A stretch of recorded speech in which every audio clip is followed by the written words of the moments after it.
So we have a lot of people ask us, why are you doing this? You're not going to get anywhere. They'll never change. It will make no difference. Correct. They will never change if we never do anything.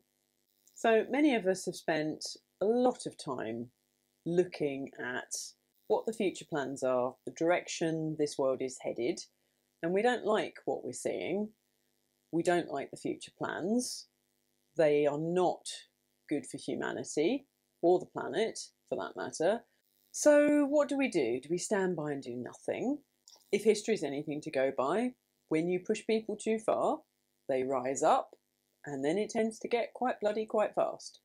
So one of our main drivers is we can see all of the problems, we can see it rising up, we can see the anger in the general public, you can feel it. It's getting to boiling point, it's heading in that direction. Can we do something about it? Can we have a peaceful resolution? People say, oh, you've got to burn it down and start again, you know, the system's corrupt and blah, blah, blah. Yeah, the system, well, the original system was very, very good. It's been corrupted, yes. But why reinvent the wheel when we've got a very good constitution? The way we are set up in England is very, very good. But it's been corrupted, it's been manipulated and distorted into something it was never meant to be. So if you're not familiar with the English Constitution, you need to be. I've done a very short video, it's 10 minutes long, called Understanding the System. That video really explains just how much power the people have. The power has always been with the people. The Americans are aware of their constitution, in fact it was based upon ours. But we're not taught it. So the playing field isn't really fair when you don't know the rules of the game. But when you do know the rules of the game and you do realise how well the system is set up to protect the people, the situations that governments are forcing onto us are unlawful. But not enough people know that. Not enough people are aware of our power and the right way to do things. So if we can reach enough people and at the same time correct the councils of, hang on, what you're doing isn't lawful, this is how we do it. Perhaps we can have a soft reboot, return the system to factory settings. We don't need to reinvent the wheel. What we need is what we've got set up to work as it was intended. It has been perverted in every which way. So we just need, and I say that very tongue-in-cheek, we just need to reset it. We just need to remind the people who are in these positions whom it is they serve and get them to do their job. Now, just because the solution is simple does not mean to say it's easy, as we are finding out, which is why we've been doing this for 9 months now. But what else do we do? Do we just sit back and do absolutely nothing? Or do we behave like grown-ups and say, no, come on. Let's reset this. Let's reinstate law in the way it was intended and to recognise our own personal power. And that is a very big part of this. So I do urge you to watch that video on the Constitution and then you'll see what I'm talking about. And that actually none of us need to take any of this nonsense at all. The powers that be are not powerful and they've stepped above their station. They are doing things incorrectly. And unless we correct that, it's not going to change. So there's your choice. You sit back and allow the entire world to crash and burn, which it may do anyway, who knows. Or we each get up and do something about it.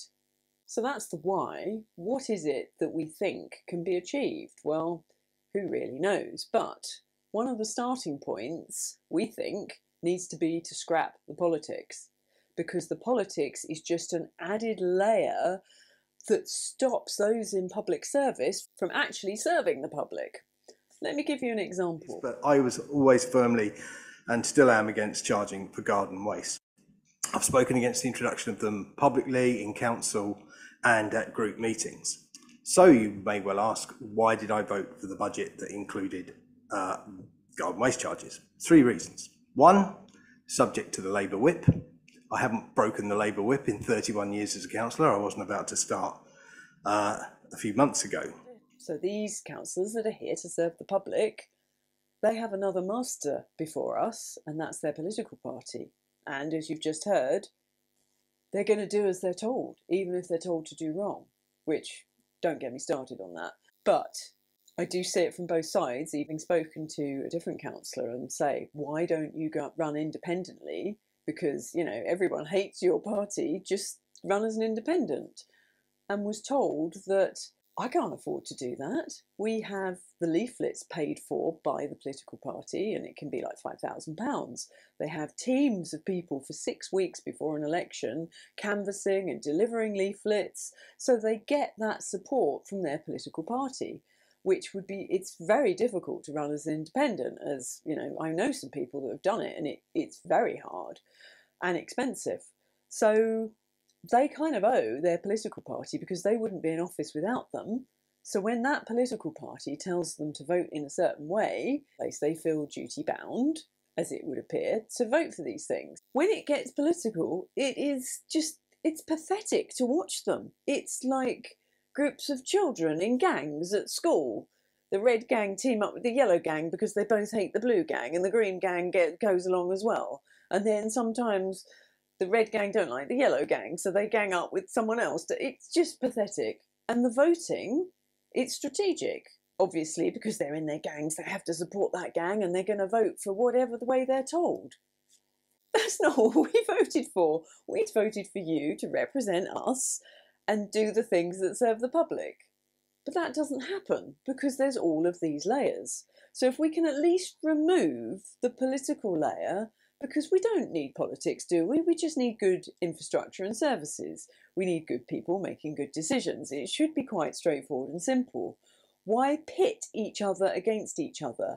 You can have different backgrounds and opinions and values all coming together within a group to discuss and organise. You don't need to pit people against each other. So immediately you've got a problem. So how can we get rid of that? We take a leaf out of Housted's book. Now, I don't know anything particularly about politics in Housted, other than none of the political parties got a look in. The independent party just wiped the floor with them. And I don't know whether they were in political parties before, but a group of people got together and set up a residents' association. They did one leaflet that had all of them on it, so they obviously all clubbed together, paid for that leaflet. It got delivered over the whole of Housted, and they got elected, and this has been going on for years. But it just goes to show that the majority of people, when given another choice to a political party, will vote for that other choice. But you've got to get them there in the first place.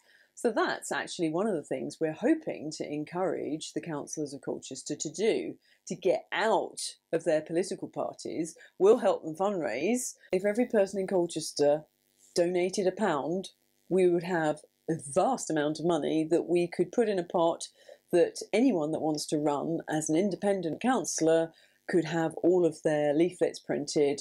We'll help anyone, don't care what your political views are, just to have some independence from those political parties that are another barrier to those councillors serving us. Because people will still have their views, but it just won't be locked into a particular political party. The Conservatives had the most votes. They had 19. They got 19 seats. The Lib Dems got 16. I don't remember how many Labour and the Greens got. So basically, the people of Colchester have voted for a Conservative and Lib Dem coalition. But that is not what we get. No.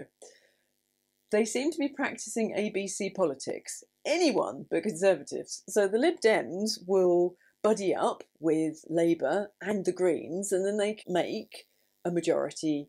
Except this time, the Labour Party would not let their Labour councillors buddy up with the Lib Dems this time. I think because it's an election year, who knows. Instead of the Lib Dems going, oh, I suppose we're going to have some Conservatives on board. No, they just took over the council themselves. Where's the democracy in that? Where is it? That's not what we voted for. That's an illegitimate council. But everyone's just carrying on as if that's perfectly acceptable. You can see why nearly 70% of Colchester didn't bother to vote. There's no point if they just go rogue and do what the hell they like. All this nonsense needs to stop, and the public need to get in there and make sure it stops and we get what we voted for. The other big barrier to getting the council to do as the public want them to do is their main funding does not come from us, particularly with the smaller councils. Colchester receives only 11 pence of every pound of council tax. The rest goes to Essex and whoever knows where else. So they have very little money from the people. So their sugar daddy is the government. They have to basically get bids and win grant money. So they apparently have a very good team that does that. So presumably, I read into that councils are pitted against each other as who's going to get that funding. I think that's how it works. Basically, the government, when they give out funding, they're very strict on what they can do with it. So you can't say, oh yeah, I'd like some money for some bicycle lanes and I'll just fill in the potholes when you're not looking. No, if they're getting money for bicycle lanes, they're going to build bicycle lanes and every penny is accounted for.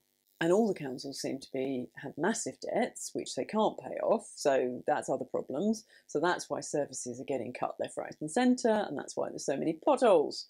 They can't afford to fill them. But there's plenty of money for bicycle lanes that hardly anyone will use. So it's all a bit farcical, which just adds to people's frustration and anger.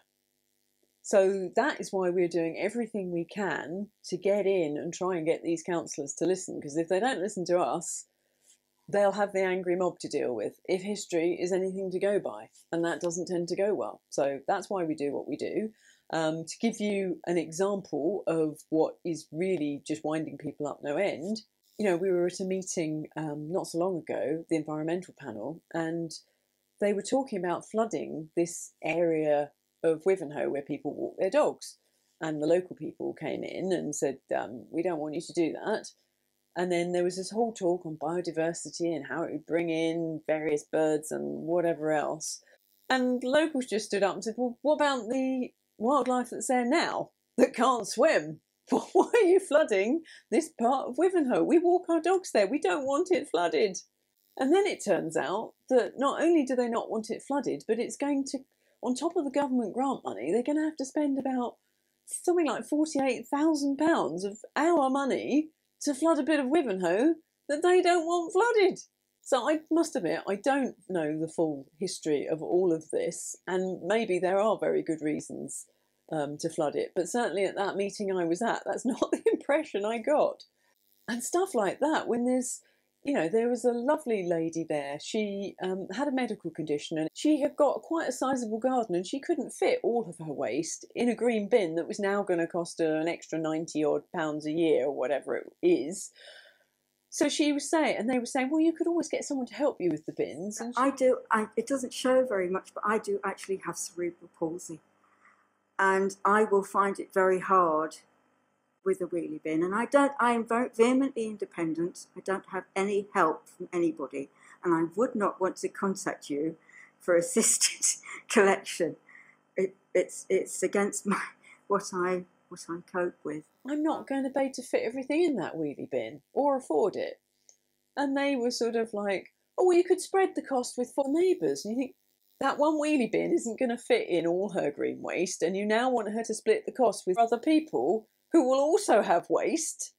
It's exasperating. That 48,000, okay, it's probably not going to keep the bin run going for long, but it would keep it going for a bit longer.